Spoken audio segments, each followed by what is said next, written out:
बिस्मिल्लाहिर्रहमानिर्रहीम। अस्सलाम वालेकुम स्टूडेंट्स, कैसे हैं आप लोग। उम्मीद है आप सब लोग खैरियत से होंगे और इन्जॉय कर रहे होंगे अपनी ऑनलाइन क्लासेस को। जी स्टूडेंट्स, लास्ट लेक्चर में हमने डेटाबेस के बारे में पढ़ा था, डेटाबेस के मॉडलिंग के बारे में पढ़ा था। उसमें हमने देखा कि रिलेशनशिप किस तरह से बनाते हैं, रिलेशनशिप के कितने टाइप्स हैं, एंटिटीज़ क्या होती हैं और इनके एट्रीब्यूट्स क्या हैं। इसी को फर्दर कंटिन्यू करते हैं। आज का हमारा क्वेश्चन है, briefly explain the database design process with the help of a diagram.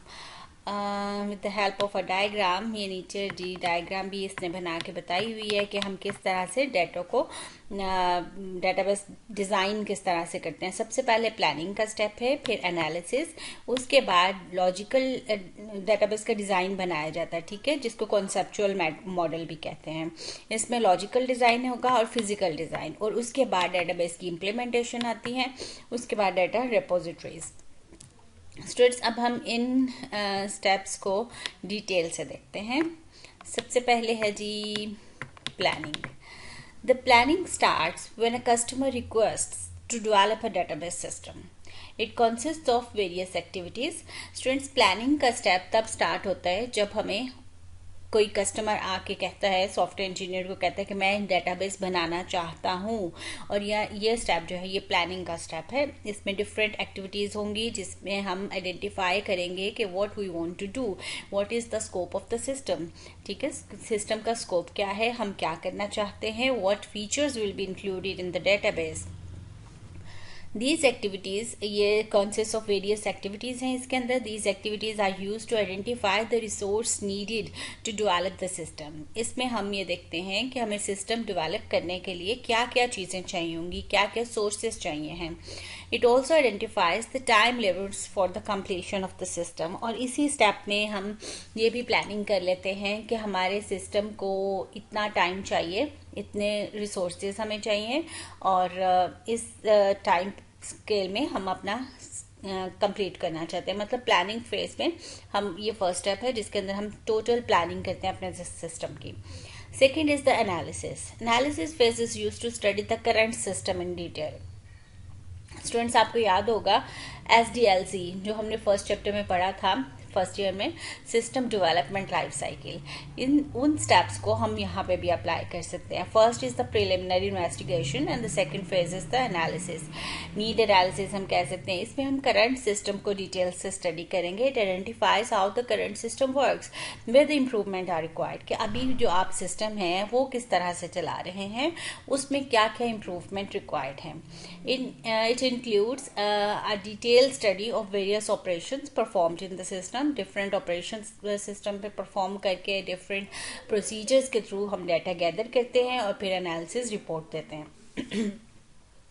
The second next step is database design. The process of database design is divided into two parts. Number one is the logical model design, logical database design, and second is physical database design.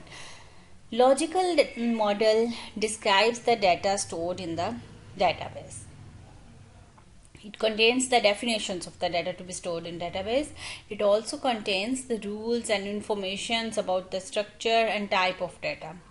It is the complete description of data stored in the database. Database में data किस तरह से store होगा, कौन कौन सी types का होगा, यानी कि सारी डाटा की जो मेटा डाटा है, यानी data about data is called Meta data.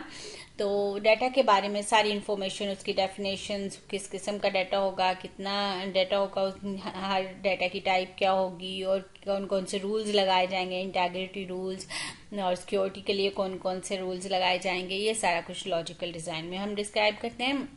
And physical design is the last stage of database design process.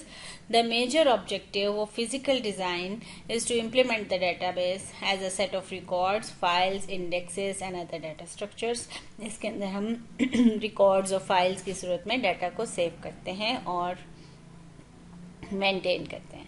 Next is the second last step is implementation. जी, फिजिकल मॉडल जो है उसमें हमारी database complete तैयार हो जाती है। फिजिकल डिज़ाइन जो है, ठीक है, डेटाबेस हमने कम्प्लीटली डिज़ाइन कर लिए उसको डीबीएमएस में। उसके बाद स्टेप आता है इम्प्लीमेंटेशन का। The database system is implemented after it has been designed and developed. जब ये डिज़ाइन कर दिया गया उसके बाद इम्प्लीमेंट कर दिया जाता है। इम्प्लीमेंट मीन्स इंस्टॉल करना या यूज़र को दे देना फॉर एग्जीक्यूशन, कि यूज़र अब इसे स्टार्ट कर लेगा या करना शुरू कर देगा इस पे काम। The database system installed and executed for the user. The implementation may require a particular type of computer such as server, ठीक है। इम्प्लीमेंटेशन के लिए ये भी चाहिए हो सकता है कुछ पर्टिकुलर रिक्वायरमेंट हो हमारे सिस्टम की कि ये रैम इतनी होगी या मेमोरी इतनी होगी फिर ये चल सकेगा। It may also require network hardware if the database is to be accessed at multiple locations. अगर एक से ज़्यादा लोकेशंस पे चाहिए है आपकी डेटाबेस को एक्सेस करना है तो फिर हमें हार्डवेयर भी चाहिए होगा जी। This is last but not the least phase. Then comes data repositories. Data repositories means यहाँ पे आपको नहीं उसने बताया हुआ, लेकिन इम्प्लीमेंटेशन क्योंकि इम्प्लीमेंटेशन तक हम यूजर को दे देते हैं और यूजर इसको इंस्टॉल करता है। जी students, next question is what is physical database design. Discuss the major inputs to physical design. Physical database design is the last stage of database design process. The major objectives of physical database design is to implement the database as a set of records, files, indexes. ये हम पहले पढ़ चुके हैं। Major inputs क्या है इसकी? Logical database design, ठीक है। लॉजिकल डेटाबेस डिजाइन जो होगा वो इसकी इनपुट होगा। These are developed during logical database design such as normalised relations. Normalisation क्या होती है, नॉर्मलाइज्ड रिलेशन क्या होती है, ये हम नेक्स्ट चैप्टर में पढ़ेंगे। User processing requirements, it includes the size and frequency of database use. Response time क्या होगा, सिक्योरिटी और बैकअप एंड रिकवरी किस तरह से होगी, ये सारा हम इसमें देखेंगे। उसके बाद है जी characteristics of database.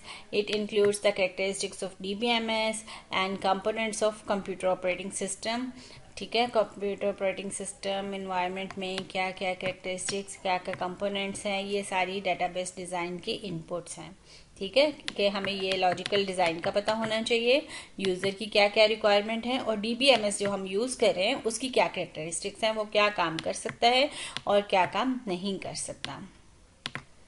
Next question is briefly describe the implementation phase of database development process. Implementation is the last step in database design process और इसमें implementation का मतलब होता है कि हम यूज़र को दे दें, यूज़र के कंप्यूटर पे इंस्टॉल कर दें and that is ready for use.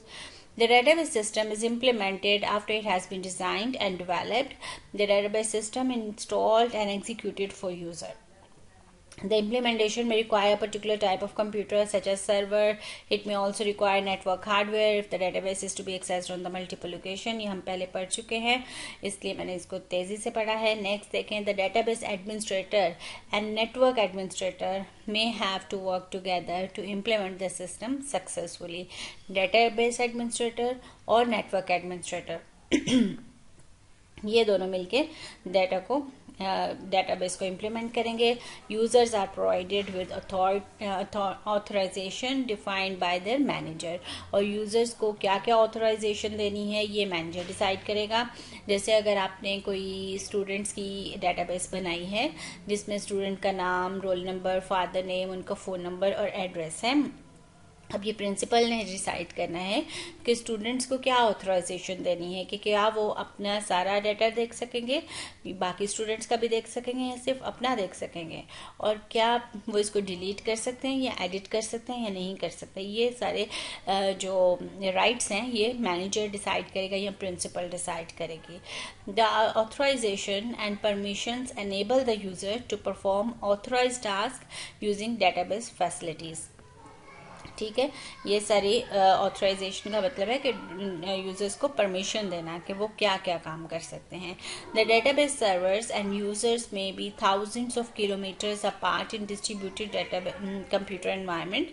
Many expensive telecommunication links are required to perform these tasks.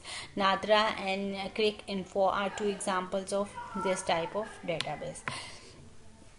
Students distributed database में डेटाबेस कहीं और पड़ी होती है और बाकी सारे लोग थ्रू अ नेटवर्क और टेली कम्युनिकेशन इसको एक्सेस कर रहे होते हैं। इसकी एग्जांपल उसने नादरा और क्रिक इन्फो की दी है। नादरा का तो आपको पता है डेटाबेस है, इसकी नेशनल आईडी कार्ड की आइडेंटिटी के लिए, और क्रिक इन्फो क्रिकेट के इन्फो की एक वेबसाइट है जिसने अपनी एक डेटाबेस मेंटेन की हुई है।